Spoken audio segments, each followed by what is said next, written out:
জীবনে কত গুনাহ করেছি রে আল্লাহ, কোনদিন আপনি আমাকে বেইজ্জতি করেন নাই।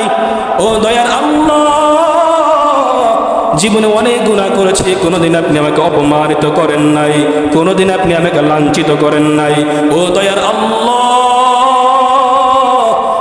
আজকে আপনি মুসা পয়গম্বরের সামনে আপনি আমাকে অপমানিত কইরেন না, আপনি আমাকে লাঞ্ছিত কইরেন না, বেইজ্জতি কইরেন না।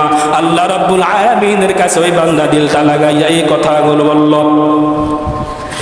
আল্লাহ রাব্বুল আলামিনের কাছে এই কথাগুলো বলল।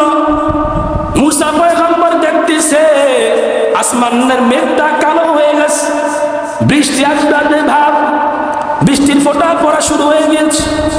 মুসা পয়গম্বর আল্লাহ রাব্বুল আলামিনের কাছে ডাক দিয়ে বলে, মালিক আপনি তো বলেছেন যতক্ষণ পর্যন্ত এই গুনাহগার বান্দা এই মজলিস থেকে না উঠবে ততক্ষণ পর্যন্ত আপনি দোয়া কবুল করবেন না।